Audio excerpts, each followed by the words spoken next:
Recording in progress.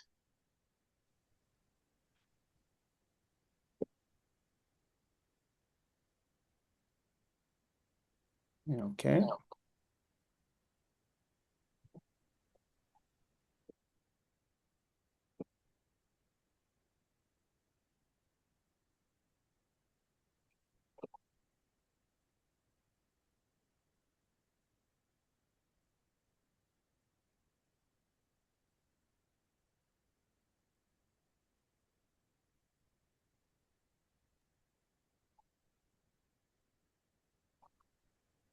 All right. We'll wait a couple more minutes for our guests to join and we'll get started.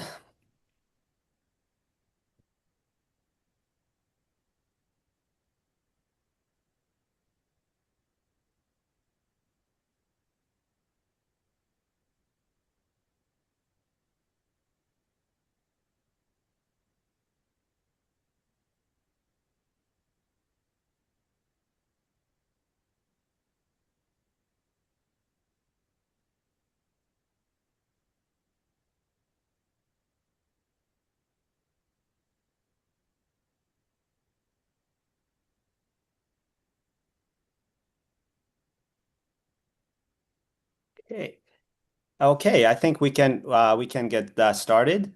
Welcome everyone. My name is Valerian. I serve on the board of directors of the Georgian Association in the United States, and I'll be your moderator today, moderating this conversation. For those of you who don't know about us, the association was founded in 1932 by Georgian immigrants who escaped Russia's occupation of Georgia in 1921 and the revolt that took place in 1924. So those of us who are part of the association now, we try to honor their legacy by continuing what they started, promoting Georgian culture in the United States and strengthening the community of Georgians and Georgian Americans living here. Thank you for joining us and helping us being part of that. I want to thank Philip and Raleigh as well for helping us organize this conversation. And I also want to thank our association's president, Salome Tsereteli, for leading the association over the past few years, over a difficult and challenging time. And she's done so with a lot of thoughtfulness, integrity, energy, and determination, and qualities that are missing in leadership in places that they are necessary. So we are very lucky to have her leadership at this time. Today's session is part of our series on making of modern Georgia. And this session is about Georgian wine. Now, this topic is important for every Georgian, but because I'm not only Georgian, but I'm Georgian from Kakheti, this is especially important for me, and stakes are very high for me to do a good job, because if I don't, then my family will make sure that I know about it. And this is a true story. My grandmother still has not forgiven me that I suggested Kutaisi should be the capital of Georgia. So we are from Tel Aviv, and there's some friction there. So I have to redeem myself with today's session. So our goal is to talk about Georgian wine in many respects. We'll learn about our speakers and their connection with Georgian wine, their personal connection. We'll learn about Georgian wine and Georgian identity. What is the meaning that we give wine, Georgians? What happened to? We'll learn about history. We'll try to briefly talk about during the Soviet period as well, what happened to Georgian wine at that time, and we'll talk about winemaking as a craft and as business, and we'll also talk about the future of Georgian wine, as we don't want to stay in the past. Luckily, I'm only asking questions, and then the joy and responsibility of this conversation falls on our wonderful guests, Baia and Mamuka Tsereteli, and we are very fortunate to have them for this conversation. I'll introduce them briefly, and in the conversation, I know you'll have a chance to get to know them better as well. Baia is a winemaker and the co-founder of a winery, Baia's Wines. Reading up about her in some interviews she's given and conversations, she tells a story of how she grew up in the village of Opcha in Imereti, close to Kutaisi, and a family of winemakers, where vineyards and qvevri and harvest were part of her childhood and life. So although she went to to Tbilisi to study social sciences. I think the pull of the home and maybe the wine and that the warmth and love of her own upbringing pulled her back and brought her back home. And she returned to build something with her own family, with her siblings. And that comes across in a lot of interviews where she takes a lot of pride in the wine she makes, but also the fact that she makes with her own family and together with them. So we were excited to learn more about her and the wonderful wine that she makes and the process and how she's trying to keep the tradition and also produce quality wine. Our other panelist, Mahmoud Katsarateli, is a senior fellow at the American Foreign Policy Council and the Central Asia Caucasus Institute. He's also president of the America Georgia Business Council and an adjunct professor at American University in Washington, D.C. He's a co-founder of the American University in Kiev. Based on that bio, you think I was introducing the next ambassador of Georgia to the to the United States.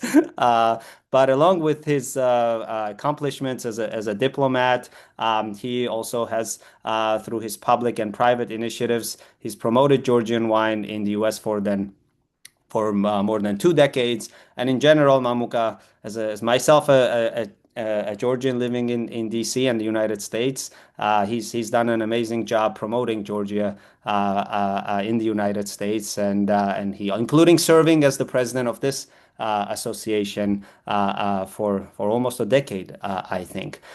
So their stories show one is a student, grew up in near Imereti, and Mamuka a diplomat. Something that they share is the love and interest in wine. So it's that tells you that if there's something that unites us Georgians, that's maybe the meaning that we give to wine. Thank you, Baia and Mamuka, for joining us and for promoting Georgian wine and culture and for taking this time to talk to us. For the audience, the format that we do this is that we'll hear opening remarks from Baia and Mamuka. Baia will go first. She'll have a little presentation slides. Then Mamuka will give a opening remarks. I'll follow up with questions, and then we want to leave time for you also to ask questions at the end, about at least 20-25 minutes, if not more. So think about questions as they're talking, as we are having a conversation, and then you can submit them through the question format in writing, and we will get to them at the end. Okay, with that, well, thank you again for joining us. Thank you, Baia and Mamuka, for joining us, and I'll give the mic to Baia for her to give us her opening remarks. Yeah, thank you, Valerian. Like really amazing words about us and about the Georgia by itself, and also like first of all, thank you to everyone to create such a beautiful possibility to have a lot of different discussions. And I thought the elder discussions you had and older like projects and the topics were really really impressive and really important. And also like it's my pleasure to be part of the program today to speak about Western Georgian wines, about the winery we created in our family. So winery is named after me, so there are many bias in the word, but I hope it won't be confusing for you. And so the presentation we will discuss about the location itself, about the beautiful terroirs Imereti has, but not only Imereti, but the whole country. And also like we will talk about and share some secrets of the winery, which we have a lot in the vineyards and in the wine producing by itself. And also, lastly, we will go a bit about wine tourism, which is really lifting up and helping the winery to position a bit more about the different stage. And next slide, please. And yeah, one more slide as well. And I hope that most of you have already seen this beautiful tiny little map of the country itself. So the region where I came from is a very green one, close to Black Sea. Imereti is the name of the region. And we are quite influenced from the Black Sea with high humidity, more than 2,500 milliliters of rainy water every year. And not only the map is green over here, but the landscape is always like very influenced with that rain. And from early spring until late autumn, we have a lot of different reeds and different also like greens blowing everywhere. So if you come here, you will never forget this beauty of that small, tiny region of the country. So Imereti is the second largest growing region for now after Kajetim, with the grapes and wine producing, and we still are having a lot of impressive landscapes to plant and to show in the near future. And next slide, please.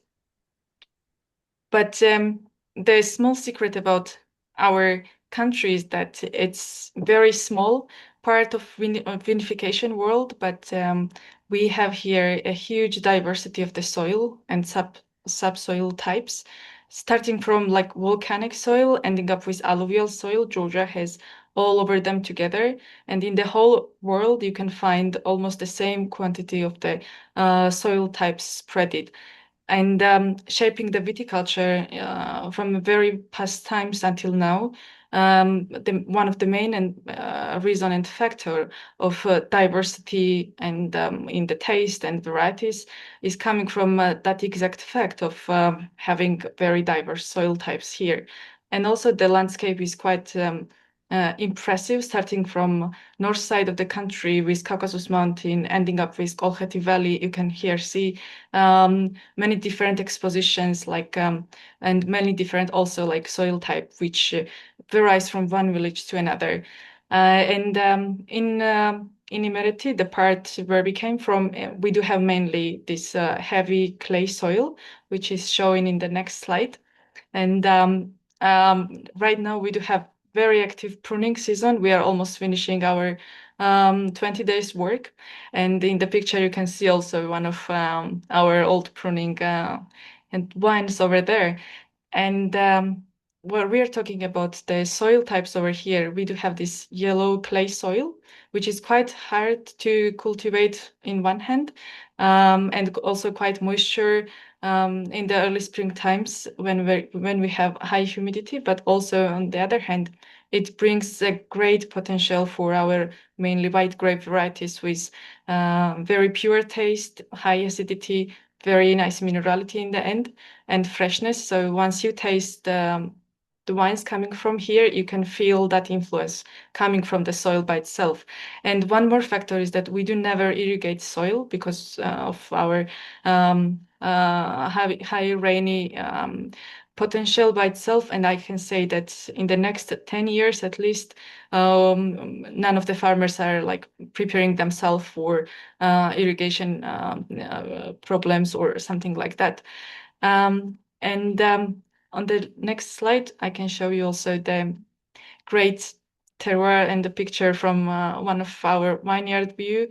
And you can easily see that our region is quite slopey.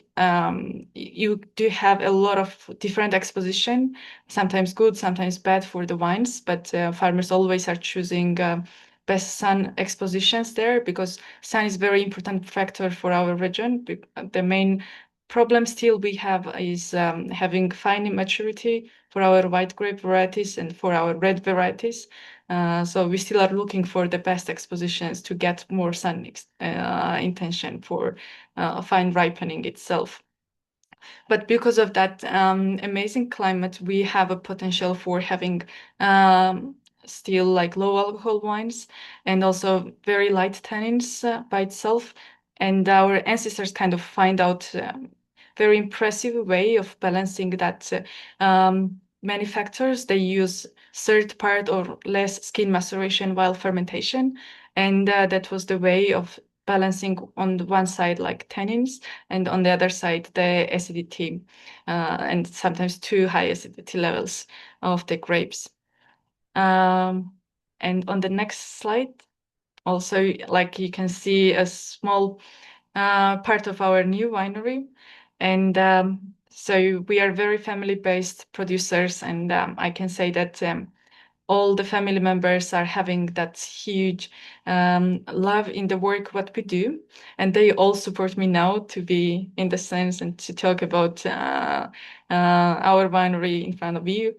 But the story is not very long because winery as a small business just became in the sense back to 2015. So before there, we only had 1.5 hectare, and we loved drinking in the family, and that was the really enough wine for the whole year celebrations we had.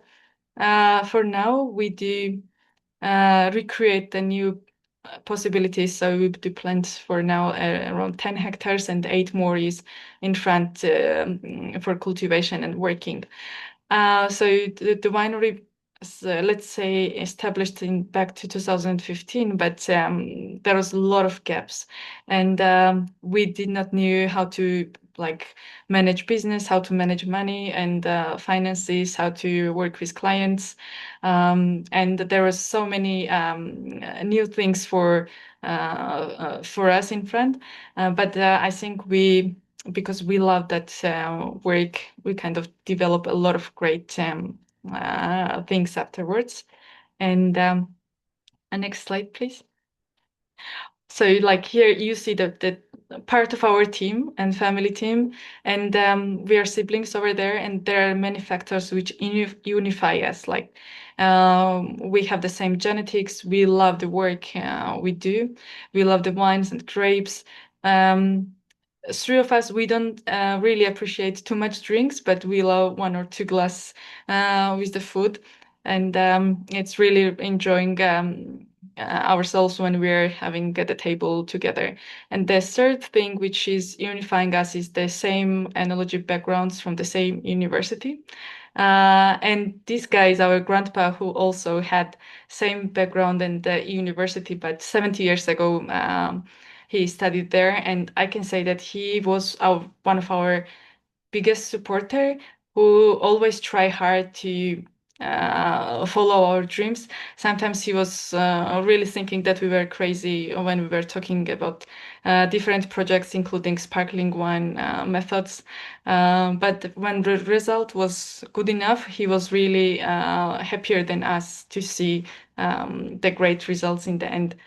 Um, and also like there are many goals, and all the winemakers are having a lot of goals. Actually, that's the start of the year for us, and our main goal for now is to have healthy fruit in the end. And I can say that the region of Imereti has a very long growing season, starting from early spring and ending up in the late autumn period, like middle of November, we finish our harvesting. So long time is in front of us.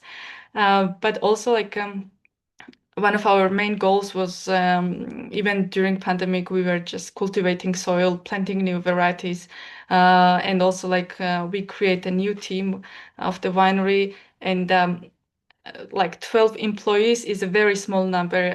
I know that there are companies who are having 12,000 employees in their team, but for us, all of them are very precious, and all of them came from our neighborhood, and we know them, and we work and enjoy with the life together with us.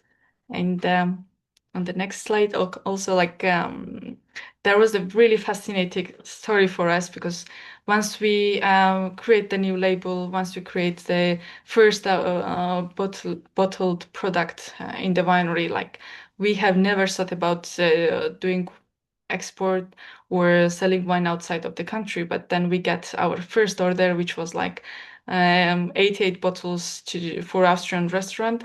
And since that time, like I can say that that is really like endless possibilities. And we are now very happy that we do work in 17 export markets, but also like local markets and the big cities of Georgia is really helping and supporting a lot of the country. And now I can say that the largest market for us is the US. And thanks to Mamu Gatsariteli and his amazing team, Georgian Winehouse, to support small families and big producers as well at the same time, and to lift up that very new market possibilities for our country to the US. And also like our second largest market is Sweden, and like we got there many tenders very unexpectedly, And also the Germany is the third largest market for the winery. And next slide. So over there, you see the healthy fruit from last year, and we've really hoped we won't have any powdery or downery mildew during this season of the period. And the main varieties from the region are very hard to pronounce from the beginning. So you need 1 or 2 glasses to get them know really well. So 3 of them are whites, Zoliko, Ritsitska, and Grahuna, and alla the student Otshanuri Sapere are the red varieties we do work with. And next, you can see also like part of our let's say cleaning work in the end of vinification. So in our region, we do call clay pots for vinification. We do call them churi, but most of people know them with the name of quevri. They are buried in the underground, and they keep a lot of amazing potential for winemakers. Like you can have very stable temperature inside, and you can have very impressive vinification, and also keeping and aging inside Juri and Quevri. So for now, we do have 25 new Quevris, and if you visit the winery or the region itself, you can taste the very new vintage still like sleeping inside them. And also at the same time, in the winery we do distillery, Chacha. So it's one of our new venture which we add after sparkling wine and after the other products we created while working. And the next. So on the picture you see our 2 wineries. The one we had from our parents and grandparents, we just renovate them a bit back to 2015. But then we thought that this winery was very cute and very nice, but ready for around 2 hectares of the grapes. So and then we started building back to 1 year ago, and we are almost finishing, but the experience we got while building was so harmful that we won't really start any other building experience, I think, in our life in the end, because it is really taking a lot of tools to finalize that production over there. And on the next slide, also, like I can say that while we do work hardly in our winery or vineyards, then we also accidentally get a beautiful connection and beautiful attention from media. And me personally and the whole team is very thankful to get that attention from different sources, from Europe, from US, from Canada, and other parts of the world. And I can say that exactly those media attentions really lift up great sources, open a lot of gates and a lot of windows for the winery. And I remember Forbes 30 under 30 list back to 2019 was really a great chance and great potential for our new markets in Canada, in Switzerland, in Asian market as well. So it was very thankful, like very impressive moments for us by ourselves. And lastly, I would love to also say that Georgia is having great tourism potential. It's not only with the wine and food, but with the other sightseeings and landscapes. So our winery is a small part of wine tourism dimension in it. So we had a beautiful examples and beautiful years of hosting guests. And we also get some nice attention in it. So it gives us also the possibility to hire the local women to buy the local products, and also like to feel very happy with our guests in the winery itself.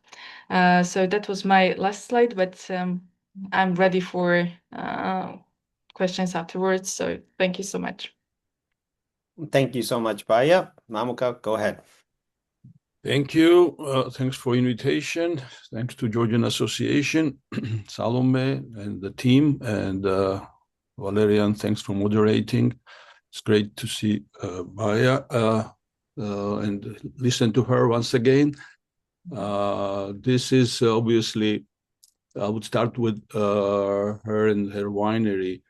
This is the, I think, story that tells by itself. They obviously describes itself what is happening in this industry in Georgia, and what are the new opportunities, and based on tradition, of course. For me, it's a great story of how distressed region of Georgia, Imereti, which had experienced the population and economic decline and so forth in last several decades, suddenly in last starting from probably mid 2010 started to revitalize, and started to not only create the opportunity for people who live in this region to start producing something meaningful, but also becoming a magnet for visits, magnet for tourism, as Baia described, and magnet for economic development. This is pretty remarkable story, and this story, it doesn't stand outside of context. It's in the context, and context is obviously that Georgia has great story in general, but that story needs to be told, and no one else can tell the story better than people who are privately doing a job that Baia's winery does, and her and her sister and her brother and her family. So private initiative here is very, very important. But also some other elements are important, and we are going to talk about that. If you can move to the next slide. So this is a little list of main strategic assets that Georgia has, in my opinion. And of course, creative, innovative people are the major assets, and we have Baia here and others who represent that great asset of Georgia, and nothing can compare with that, in my opinion. Then it comes obviously the geographic, geopolitical, geoeconomic location of Georgia. It's a great asset. Some people consider it as a liability because of the neighborhood Georgia has, but at the same time, if you know how to utilize your opportunities, I think it's a great location and great asset. We thinking about future of this country, you have to have international function, and the function of Georgia is to be in the middle of the very important regions. I mean, the continents rather. Europe and Asia, and serving as a connecting tissue between many different parts of the world is important asset of Georgia. So, of course, natural heritage. If we can show next map, so it's really the shows Caucasus geology, and you see. By the way, it's interesting. You see Caspian Sea, you see Black Sea, and at the end and the left side at the top, you see actually Crimean Peninsula and also Azov Sea. It's interesting map from that perspective, if you can see that. But this is very interesting area, of course, between two mountain ranges, High Caucasus Mountains and South Caucasus Mountains, and between two seas, Caspian and Black Sea. So it has its own microclimate. It has its own interesting historic development from natural development point of view, but also clearly it's important from the cultural development. And there's no accident that humans started to inhabit this area at least what we know from 1.8 million years ago. That's why that map shows earlier at Manisi. So, and as we talked about geography and location, so it's important from that consideration, from that point of view. And of course, cultural heritage is inseparable from natural heritage, and it emerges. The cultural elements emerge in the context of nature, obviously, and so Georgia is an interesting place from that point of view. And wine culture is clearly part of the overall cultural heritage of Georgia, and story that Georgia has in relations to wine is also very important. I think a lot of Georgians are proud of saying that Georgia has 8,000 years of history of winemaking. And sometimes we talk about this, we say to people that we have this heritage, but sometimes we don't have kind of evidence to present. And this is an important point to mention, that only country in the world that has archaeological evidence of 8,000 years of winemaking is Georgia.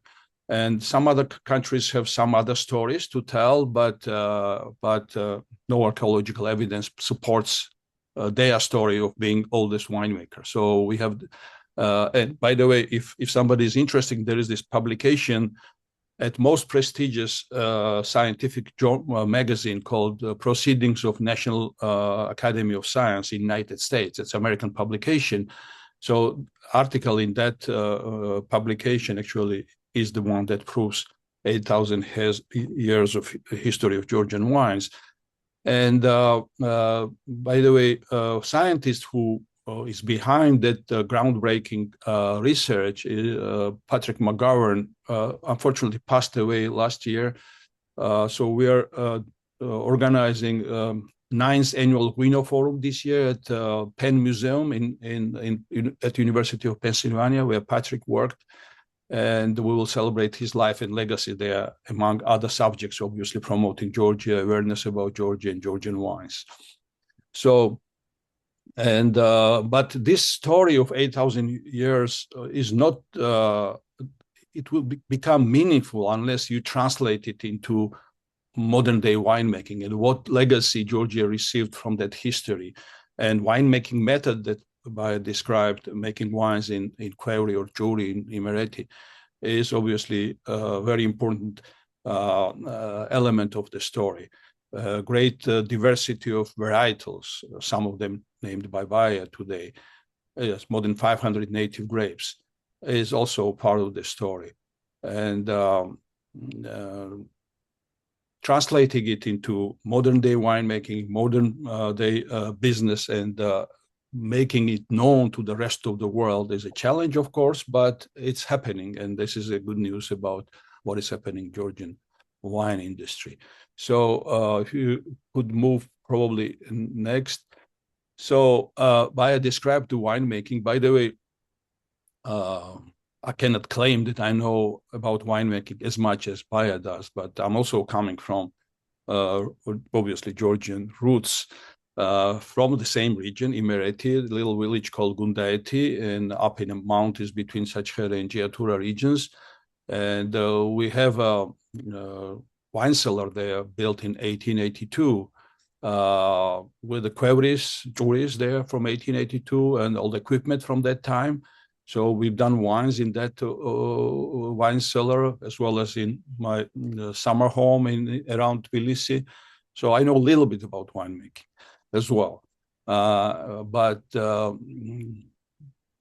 one thing that we need to probably mention here in this context of this presentation is that this method, the skin contact method of aging wines, actually fermenting wines and aging wines in Query, some people thought that it was already part of the past and could never be revitalized. But we see how much interest is around the world for this type of wines, not only actually consuming wines made like this from Georgia, but also making wines like that in different parts of the world, even importing Georgian queries into different parts of the world, Italy, Slovenia, Switzerland, France, and now United States. We have people who are importing queries to make wines in Query in US. So I think that's, again, that all these little elements of the story that we are telling right now is essential for raising awareness, for attracting attention.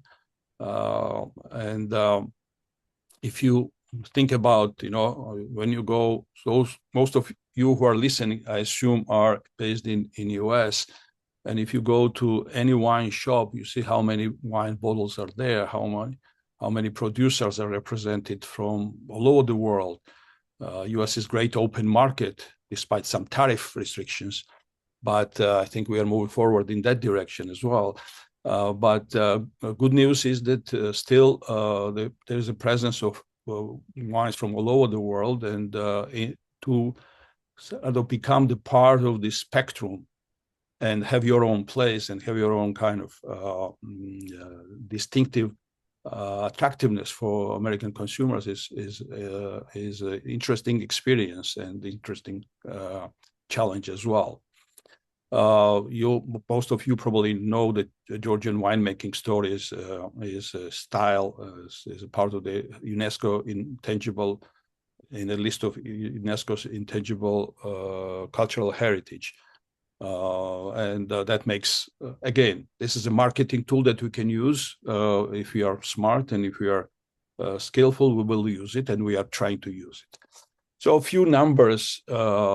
Wine production in Georgia is growing because size of vineyards is growing, as well as yield is growing in some places, despite the moving to more like organic, more sustainable wine growing, which reduces yield, unlike Soviet times when there were like 30 to 40 tons produced from 1 hectare. Average is much lower these days,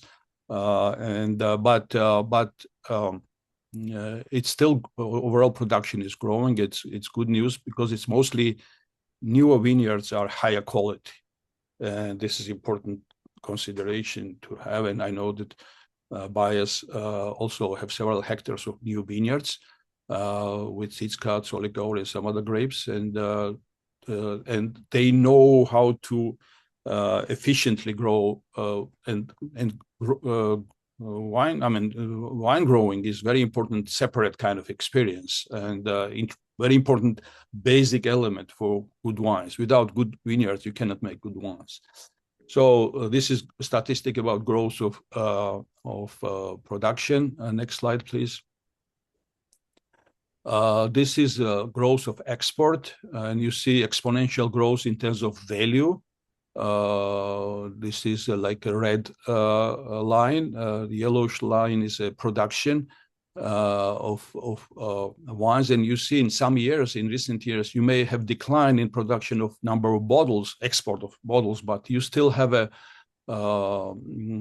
higher volume in terms of sales. So export price per bottle in Georgia is growing.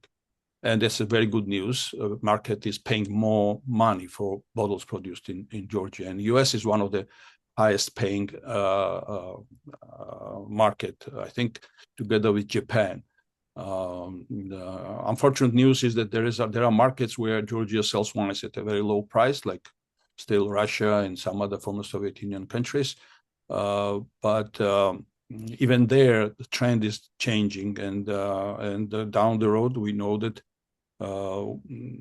we have to try to increase imports of Georgian wines to the US so that we could have, first of all, substitute dependency on Russian market, which is about 70% right now, and get higher value for bottles produced. But also it keeps, obviously, Georgia in wine is not just the bottle sold and consumed by somebody. It's a method for Georgia and way for Georgia to increase awareness about the country as well. It's like a business card for country, and also to attract people to go to Georgia. It's a first step. You let somebody taste wine and then have food, and then next you see these people are going to Georgia.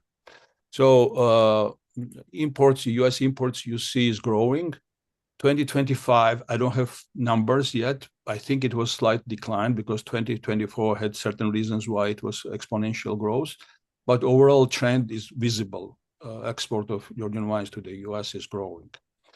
There are a couple of things, we can move to the next slide, but there are a couple of things that actually couple of rankings, Georgia is #1 in the world, which is interesting.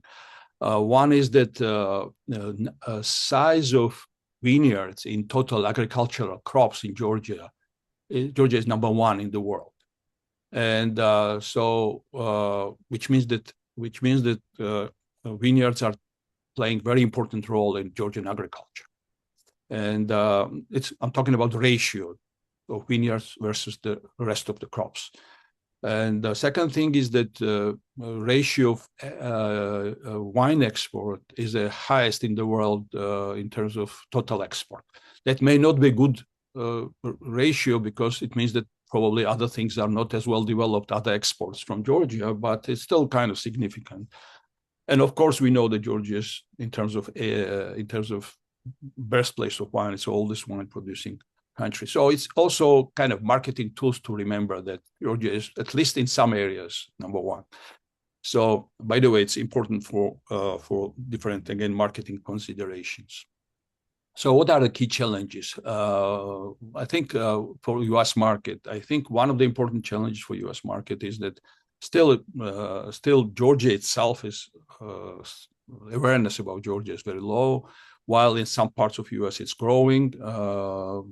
Clearly, boom of restaurants in New York City, in Manhattan and other parts of New York City is raising awareness about Georgia and Georgian overall culture and cuisine as well in wines. So large agglomerations have better knowledge of Georgia, but in some parts of U.S. is still. But I have to mention that there are at least 25, 26 states where there are Georgian wines. I know the Georgian Wine House has wines in 22 states, and about like 15, 16 of them have Baia wines. So, so this is, again, good sign, but there is, in terms of awareness, U.S. cannot compare to other markets like Russia or other former Soviet Union spaces. So our job of enthusiasts like myself and several others is to raise this awareness and find the tools to do that. And so conference I mentioned, Winner Forum, and that initiative serves that purpose. And of course, efforts of Georgian National Wine Agency to invest in marketing of wines is also one other a kind of important effort. And so challenges to increase awareness, but you can only do it with the modern tools, in my opinion. I think we have to do very conscious about what we can do with the digital marketing and the online marketing, and having in mind that so many people are involved in the social media to promote Georgia and Georgian wines through those tools. But also, you cannot really achieve what we want to do on U.S. markets unless we have improvements on production side on Georgian end. And if you ask me the question, if we want to sell, let's say, 10 million bottles, currently it's about 1.5 million bottles sold in U.S. market out of 100 millions of Georgia exports. How to get to 10 million or 15 million? You have to have wines that are designed for U.S. market. When I say designed, I mean they have packaging, they have concepts of labels, they have styles. There is an interest in amber wines, what we call amber wines or skin contact whites, but still American consumer is not ready. Majority American consumers are not ready. Heavy, sorry, Valerian, but Kahetian style 6-month skin maceration wines. They are more ready for limited skin contact wines like from Emirati, but Kahetian producers are already doing wines in that style as well, and having in mind U.S. market. And that's what we need to see more, that producers are adjusting to the market demand and sort of market interest, palette of market. And since we have this tradition, it's not inventing something new. We just reduce the time of skin contact maybe and some other elements, and Georgian wine industry is ready for this. So I think this is my last sort of point I wanted to kind of. And I'm Okay. done. Yeah, thank you so much, Mamuka. Thank you again, Baia. Lots of interesting threads to pull out. So given we have, I want to get to the audience question as well, and the audience members, you can start submitting them in writing. I'll try to pull on the two of the themes. One, just kind of innovation and tradition balance. How do you respect tradition, the past, but also innovate? And so that's one of the themes. And but one is which is something that I also struggle with, and I'm hoping I get some helpful answers from you, is when we talk to Americans or foreigners about Georgian wine, even if ourselves are not great wine drinkers, it just still comes clear that it's very important to us. It's important to our identity, our culture. So how do we make sense of that? So maybe Baye, I can start with you. Why do you think wine is an important part of Georgian culture? It's not just a beverage we drink; it means something to us. So how do you talk about that? How can we better explain the meaning of wine to for Georgians to others? So some people are saying that wine is in our DNA, and I Right. truly agree with them because most of us we grow up in front of wine. So our closest wine here, they're just like 10 meters from our windows. So once you grow up there, and once you see that circumstances of from early spring to late autumn, and you see as a kid everyone working and enjoying that process, then it is impossible not to be uh, in love with the whole process, and then you became the ambassador of the that line by yourself. Uh-huh. Good. And Mamuka, from your how would you explain the meaning No, of it's this? I definitely agree. It's part of the DNA. It's part of the DNA because it's part of the life. For millennials, it was part of the life of Georgians, and with Christianity emerging in 2000 years ago, it became also. I'm I'm pretty sure that it was part of the spiritual rituals before, but with the Christianity, it became even more important. And we saw all of you, or if you have not seen it, you should look at some of the older statues of Tamada, Toastmaster, Right. with the horn. And what is toast? Toast is continuation of the prayer. So Georgians prayed with wines in their hand and wishing kind of good health, drinking, toasting for glory of God, but also wishing good health and good life to each other, and remembering ancestors and blessing the future generations. So it's a part of the spiritual and cultural experience, and supra obviously is a part of that. And there's no wine consumption in Georgia without supra, right? I mean, people don't go in wine cellar, drink it wine without kind of some kind of experience attached to that, food and wine, food and toast and so forth. So if somebody does that, that's not really Georgians. Right. And well, let me pick up on that thread as Baia, like so Mamuka says, we started with that kind of purpose. What about today? The Supra kind of your generation, my generation. What does we don't pray when we make toast, but it has some meaning to us. What purpose do you see in it? Do you think there has to be some reform within the Supra tradition, toast to in order to remain relevant for kind of the younger people? How do you see that today? So I grew up in a very traditional and also extended families where I see my grandpa was a great Toastmaster, then my father, and Mm-hmm. also like I had this beautiful school from them, and I know that lines and starting and ending long or small suppress by itself.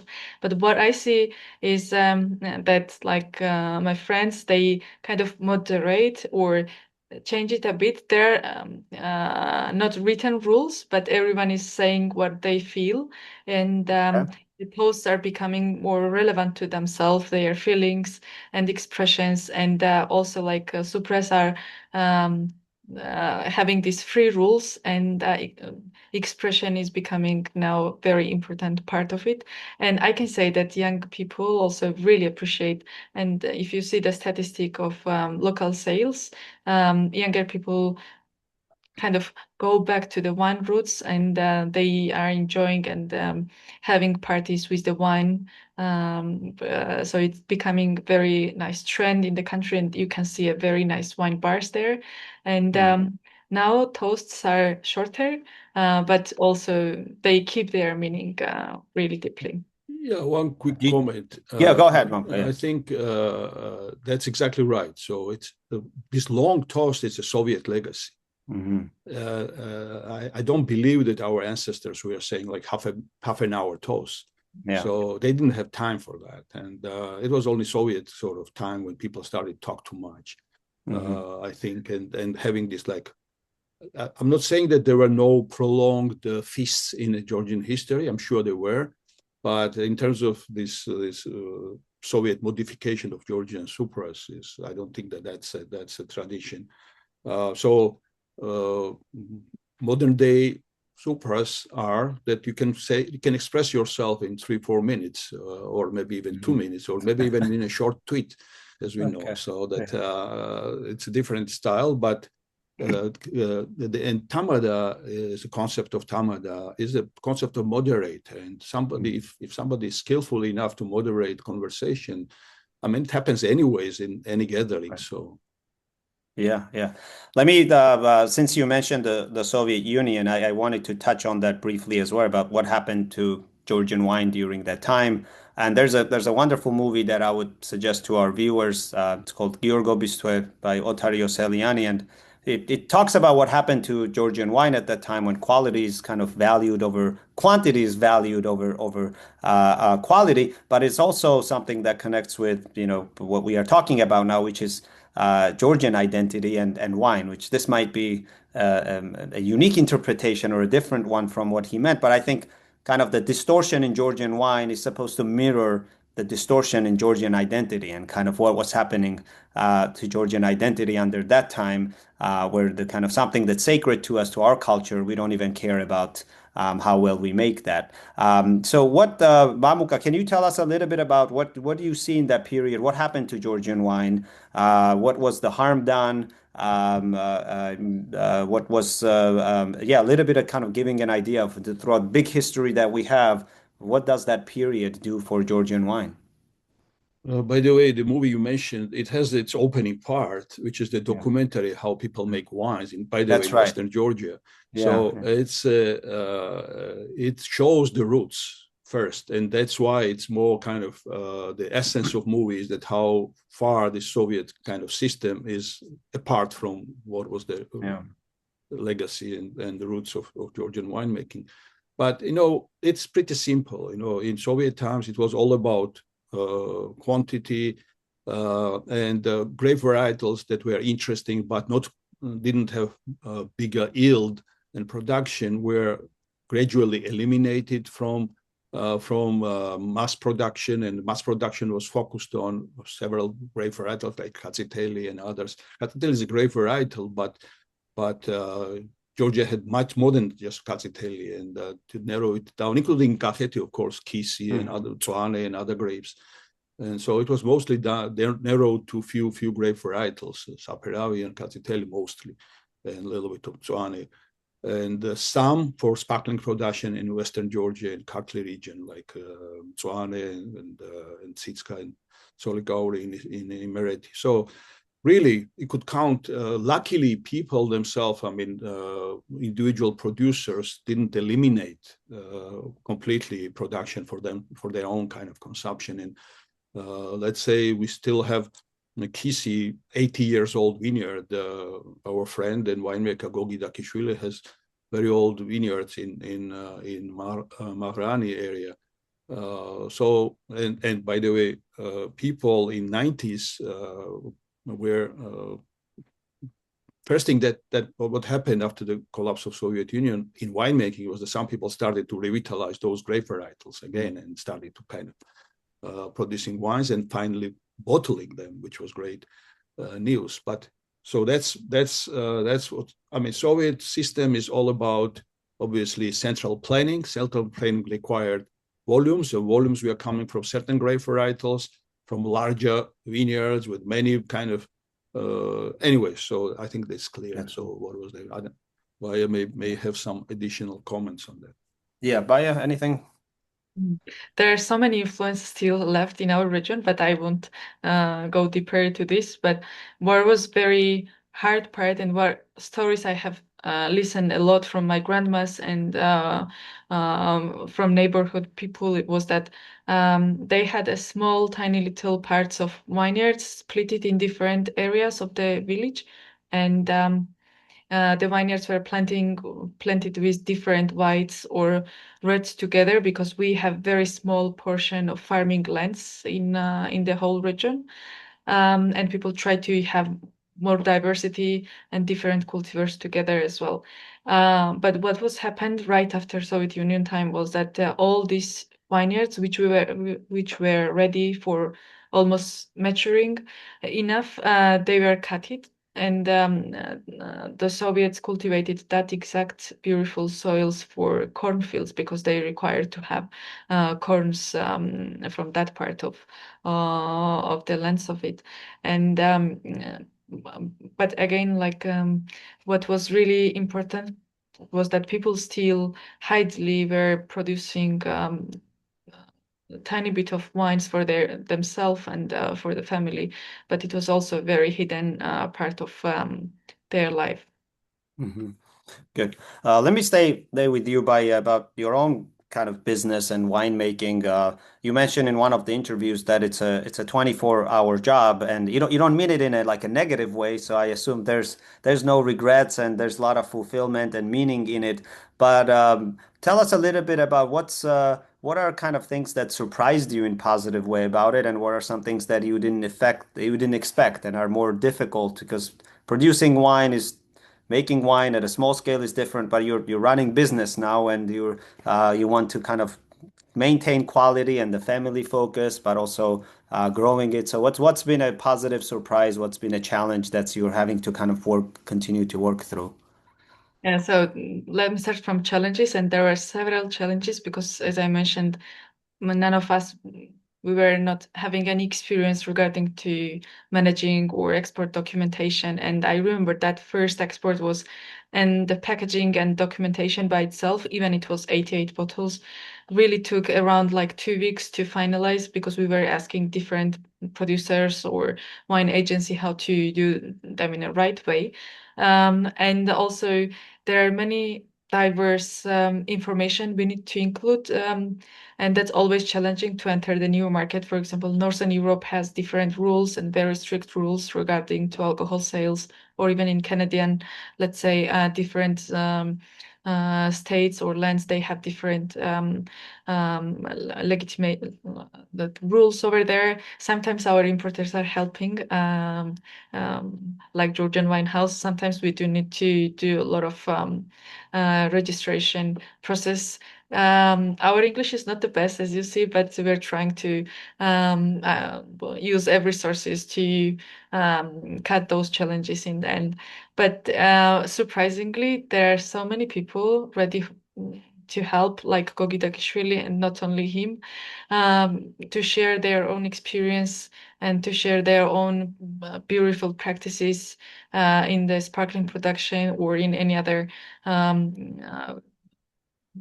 tools or any other information they have from the vineyards or in the winery itself. And that still really surprises us how this people from wine industry in Georgia are open for helping anyone over there. That's great. That's great. All right. One more question from me for now, and then I'll go to the questions from our audience. Mamuka, you mentioned in the presentation about kind of Georgians being innovative people, and that because we innovated something, long time ago, the Quevri. At that time, that was very innovative, and now, but we also like to respect our tradition and follow the tradition. So, how do you see winemakers kind of balancing those two things? We remain loyal to our tradition, we respect it, but also tapping into our innovative nature of Georgians. How do they do it? And do you have an advice that you could give them that they could use to do those two things at the same time? Of course, I know some people who are planning to travel to Mars with Elon Musk and plant grapes there once life Great. is kind of There you go. revitalized there. So, and you think I'm joking, but there are people who are thinking about that in Okay, Georgia. that's So, good. but in a sense, we say that there was a continued continuing wine tradition of making wines in Query for thousands of years. But and that was Georgia was isolated from rest of the world because of the history.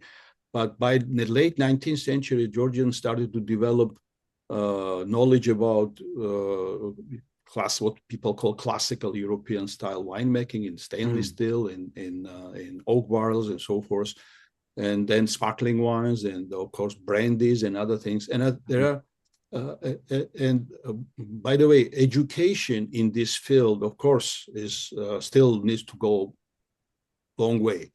And so I think Georgia, in this case, to answer your question, maybe more briefly, so where we see the kind of this balance between innovation and the tradition is to look at what makes wines made in Query different from wines made in other vessels. Let's study that. Let's have a kind of scientific understanding of this knowledge and share it with others, and also engage others to come to Georgia to learn about this tradition. There are many small details. Let's say if you have a fermentation in stainless steel, you cannot change all the substance in stainless steel, or entire wine there will have the same type of development inside of stainless steel. Once you have it in Query, in different layers, you have different type of development. If it's closer to the skin, it gets different type of flavors. If it's relatively farther, it gets different type of flavors. And the temperature kind of changes, and it's not steady all the time. So and all this requires some analysis, some study, and what I see is Georgia down the road is the place where people will come and understand and study this type of wine method and take it back and see how it can be incorporated in a classical style winemaking. And Georgian winemakers, as I said, are experimenting with different tools and different kind of equipment and different type of products they are producing now, and it's an endless process. And innovation in like any field is endless process, including in here. So it's a long conversation, but I see huge potential. But education is an important part, and science and education should become part of the process inside of Georgia, not just outside of Georgia. Mm-hmm. Good. Thank you. All right, let me go to the questions, and then I might use my moderator powers to kind of build on them or follow up. But there seems to be a lot of questions about the Query themselves. So the first one we have is, what are the qualities a good Query needs, and do they get better with age? So I assume this is about the Query itself and not the wine, but we can give it different interpretations as well. But Mamuka, Baia, who wants to take that one? Yeah. Baia first. Baia. So, first of all, thank you for that beautiful question. And there are several places where the quality and the best quality of the clay comes from. Some are in Imereti, some are in Kakheti. And of course, the qualities of the clay itself is the most important fact. But as scientists are saying, also burning temperature is very important stage of the quality itself. And this art of creating Query and building Query by hand is also plays a huge role in it. Who is the family who is creating that vessel? They always have that tradition coming from their roots, and also Query maker itself is very important player in the quality making process. Mm-hmm. One detail, though, is that Query itself should not and does not, if it's good Query, it should not affect the taste of wine itself. So it's a neutral, it's a pottery. It's a pottery, and pottery doesn't impact the substance of what is inside. So that is important to understand. Shape it's of Query, and chemical processes, exchange of phenolic materials between skins and juice and so forth is different. It has impact on taste, of course, but not the Query itself. But Okay. the fact that it's buried underground, its temperature control is important, and shape is important. Okay, good. Another Qvevri-related question, which is in how many places in Georgia are Qvevris manufactured today, and did there used to be more? So where, are there a lot of companies making them, and what is the relative number? No? I think Baia mentioned there, as far as I know, it's two places, one in the Emirati in Shrosha and maybe somewhere else, and one in Gvantsa. I know that there was an initiative by Bishop David, Bishop of Alaverdi Monastery, and he opened actually Qvevri Academy in Igalto village. So far, I don't think that it's went too far ahead, but the idea is to actually somehow find the ways to produce Qvevris on a more like industrial base, not big factory. It still will be engaged with the kind of human element and somebody guiding the process and so forth. But idea was to have more steady production of Qvevris, because there are people are in line now to get the Qvevris, so it's not easily available. So that's all I know about that part. And I would love to also add one more place where historically the good quality clay pots were coming. It was in Guria. If I'm not mistaken, there was the village of Atsana for that quality clay pots, but there are a few families following that traditions, very hidden, Right. working over there. So there seems to be space for someone to start a business of making a good Qvevri quality Qvevri making wine, Qvevris. Baia, this question it says a question for Baia. So sorry, Mamuka, on that one. During my study abroad semester at Oxford, this student says, I discovered Baia's wine at the Oxford Wine Company. It was owned by a French shopkeeper who carefully selected the brands and spoke with genuine passion about Baia's wine.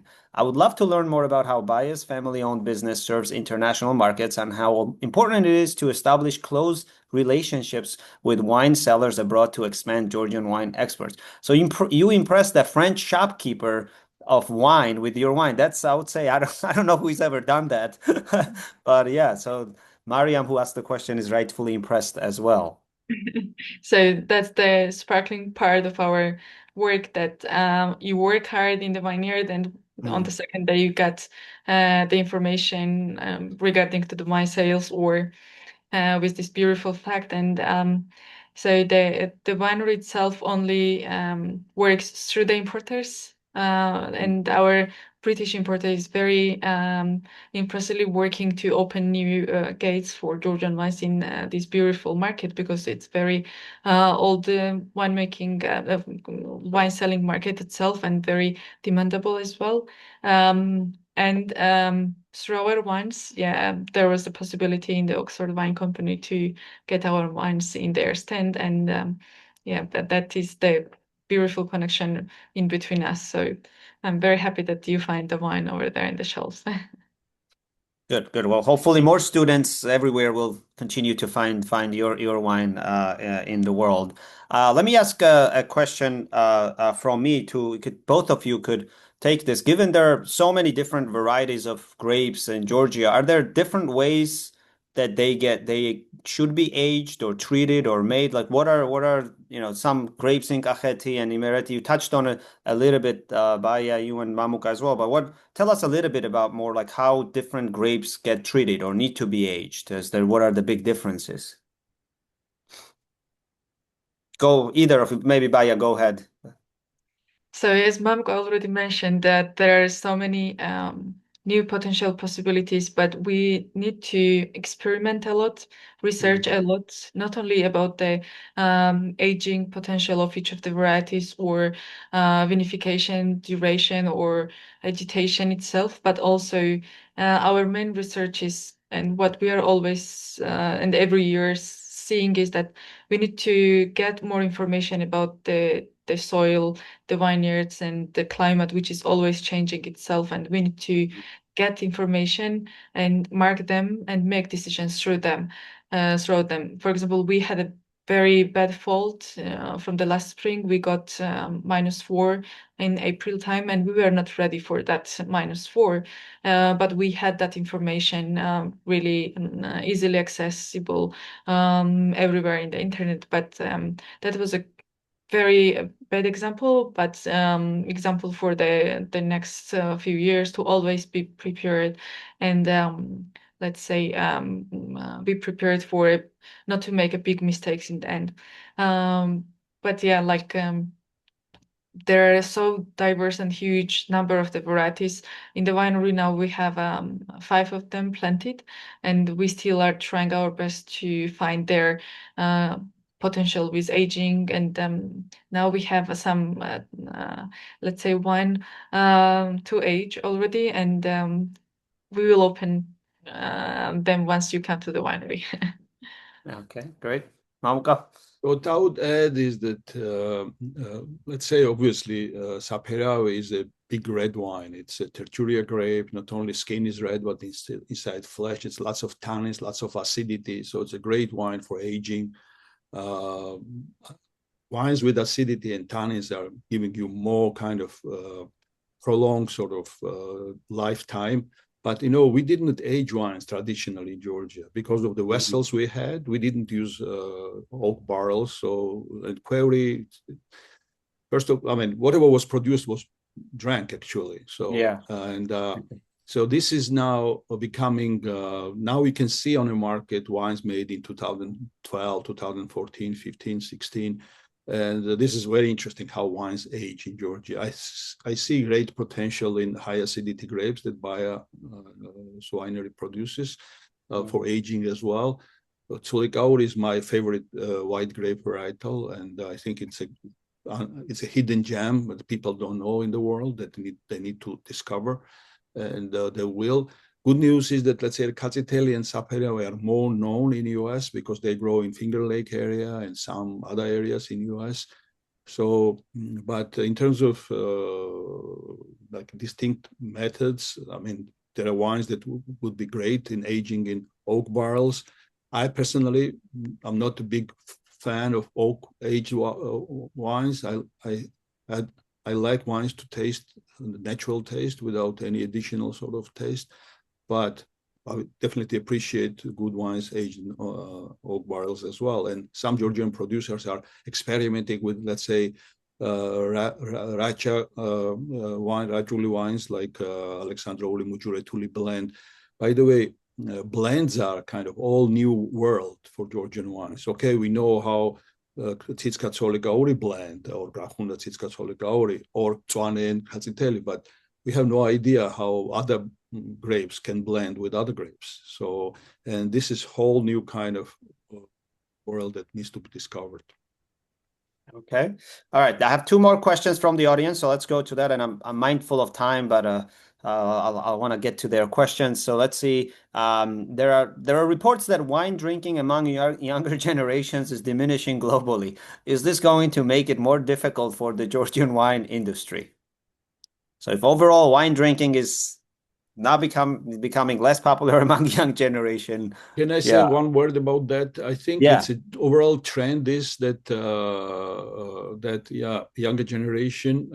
By the way, based on our understanding of market, our consumers of Georgian wines and Baia's wines in particular are young professionals aged between 25 and 45, somewhere in that range.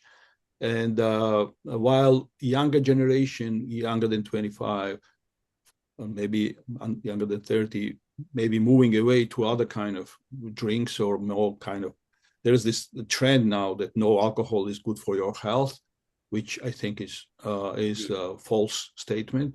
But in moderation, everything is healthy. But my point is that I see that trend, but that's younger than 25 in general never drank too much wine. So that's a tradition. So it's more like people for going into young professional age when they start drinking wine. Good news is that those who started drinking Georgian wines 10 years ago are now in mature kind of age and drinking more and going to restaurants and so forth. And so that, and most importantly, Georgia's production is so limited and so low, and the market is so huge here. So I don't think that we have that big a threat of not being noticed on this market. Plus, great majority of Georgian wines, at least what we see, and at least what Baia is producing, and some of our best producers are producing, are definitely more healthy in the terms that they have very low sulfur. They don't use any preservatives and chemicals and so forth. So we are on the healthy side of winemaking. Georgia in general is, not everyone, but majority. Okay. Also, I truly agree. And also, like, I remember the hard pandemic days when people were not even thinking, even wine lovers were not thinking about other things than the medicine and being well in these crazy days. But I remember that few days later, we got the first orders and people start ordering them online, and we were not really ready for that because we had limited, let's say, labels, limited packaging materials. But then everything moves, and we were delivering wine once in per week, and really that example was very shocking for us, that people still let's say continue using wine and in their everyday life. Enjoying wine is better term. All right, well, connected to that enjoying wine, someone is asking, what is the best time to enjoy a bottled Georgian wine? Meaning, by which time should a bottled wine be drunk? Although this person says, although I have to say that Georgian wine in my house doesn't last very long. So they drink. You have no problem then. Yeah, no problem. But they want to maybe, practice some patience and keep the wine. So they're asking, how long should a bottle, wine be? It depends on grapes, depends wine. on wine, or production style. It depends on many different ingredients. But my suggestion is to buy one case and try bottle every year and see what happens. Yeah, there you go. Yeah, then that person decides on their own. And the follow part of that question is that they're asking, what temperature should Georgian reds be drunk at? Georgian red wines. There's something for them for temperature wise? I always recommend wines to be consumed on the cellar temperature, which is 54, 55 in US. And but I don't know what Baia has to say. Yeah, truly agree with that. And yeah, right temperature is also like very important to get not too cold, not too warm notes of the wines, and enjoys them in the right temperature. So like yeah, cellar temperature is the best shape for reds itself. Okay, good. I would just say that.